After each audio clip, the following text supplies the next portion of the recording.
एक बार एक गांव में कृति नाम की लड़की रहती थी। कृति गांव की ही एक कोठी में रहती थी, जहां कृति के बाबा गांव के सबसे बड़े जमींदार थे। लेकिन उसके पिता की जुआ खेलने की लत ने उसके पूरे परिवार और दौलत को बर्बाद कर दिया। कृति के परिवार में कोई नहीं था। असल में कृति के पापा ने एक बार जुआ खेलते समय अपना सब कुछ दांव पर लगा दिया और वो हार गए। जुए में हारने पर दौलत तो गई ही गई, साथ ही साथ कृति की माँ ने भी तंग आकर जहर खा लिया। कृति की माँ के बाद उसके पिता भी ज्यादा दिन नहीं जी और ज्यादा शराब पीने से उनका लिवर फेल हो गया और उनकी मौत हो गई। अपने पिता की इस जुए की आदत का सबसे बड़ा शिकार बनी अनाथ कृति।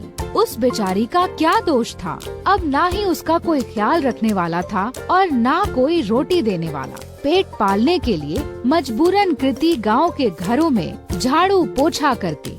कृति का ये सब करने का बिल्कुल भी मन नहीं करता, क्योंकि जिस घर में वो काम करती थी उसका मालिक उसे बुरी नजरों से देखता था। लेकिन 2 वक्त की रोटी के लिए कृति ये सब भी झेल लेती थी। कृति रोज सुबह सुबह गांव के मंदिर में जाती और अपनी दर्द भरी कहानी भगवान को सुनाती।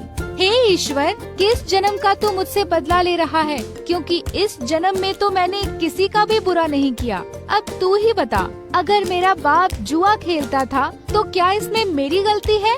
मैंने तो हर बार उन्हें जुआ खेलने से रोका, यहाँ तक कि रोकने के चक्कर में मार भी खाई, लेकिन हमेशा यह विश्वास रहा कि एक दिन तू सब ठीक कर देगा। मैंने तुझ पे भरोसा किया और तूने मेरे भरोसे का आज मुझे ये सिला दिया। न खाना है न कोई अपना, काम पे भी मालिक बुरी नजर से देखता है। क्या यही तेरी महिमा है? कृति की आंखों में आंसू भर आए और वो वहीं बैठकर फूट फूट कर रोने लगी। लेकिन कृति ने आंसू पोंछे और वहाँ से उठकर जाने लगी कि तभी उस मंदिर के बाहर एक बूढ़ा आदमी दिखा जो उसे घूर रहा था। कृति को लगा कि ऐसे ही कोई भिखारी होगा जो उसे रोता हुआ देखकर घूर रहा हो। कृति उस पर बिना ध्यान दिए वहाँ से तुरंत अपने घर चलती बनी। लेकिन अब तो उस बूढ़े आदमी की कृति को देखने की आदत पड़ गई थी। जब भी कृति मंदिर जाती और भगवान को अपनी आप बीती बताती, वो बूढ़ा वहीं खड़ा उसकी बातें सुनता और उसे घूरा करता, लेकिन कभी मंदिर के बाहर कृति का पीछा नहीं करता। कृति को लगा कि वो बेचारा भीख की आस में उसे देखा करता है। कृति के पास कोई बहुत ज्यादा पैसे नहीं थे, फिर भी वो दान पुण्य करने में बिल्कुल भी हिचकिचाती नहीं थी। एक दिन मंदिर के बाहर खड़ा वो बूढ़ा आदमी जब कृति को घूर रहा था, तो कृति भगवान के पास जाने की बजाय उस बूढ़े के पास गई। बाबा जी, अगर पैसे चाहिए तो बेहिचक मांग लिया करो। ऐसे किसी और को घूरोगे तो वो गलत मतलब निकालेगा। काश बेटा, तेरे जैसा साफ दिल भगवान ने सबको दिया होता। कुछ दे दे बेटा। कृति ने अपनी जेब से एक 10 का सिक्का निकाला और उस भिखारी के जेब में डाल दिया।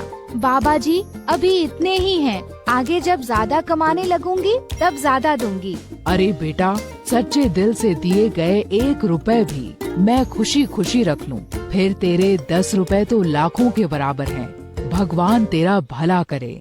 ये कहकर वो भिखारी चला गया। किसी गरीब की मदद करके कृति को बहुत खुशी हो रही थी। कृति मंदिर में दर्शन करके फिर से अपने घर चली गई। उस दिन जब कृति अपने मालिक के घर काम करने गई, तो वहाँ पर उस दिन उसके मालिक के अलावा कोई नहीं था। क्या हुआ मालिक, आज घर पर मेम साहब नहीं है क्या? मेम साहब, वो तो आज अपने मायके गई हुई हैं। वैसे उनके बारे में क्या पूछ रही हो? भला तुम्हारे और मेरे बीच में उनकी क्या जरूरत? अपने मालिक से ये सुनकर कृति कुछ सहम सी गई। मालिक, मैं जरा घर की साफ सफाई कर देती हूँ। ये कहकर कृति घर की साफ सफाई करने लगी। अपने मालिक के डर के मारे आज कृति ने जल्दी जल्दी सारा काम खत्म कर दिया। लेकिन काम करके जैसे ही कृति घर जाने के लिए दरवाजे की ओर बढ़ी, वैसे ही उसका मालिक दरवाजे के सामने आकर खड़ा हो गया। मालिक, दरवाजे से हट जाइए, मुझे घर जाना है। लेकिन मालिक अपनी जगह से टस से मस ना हुआ।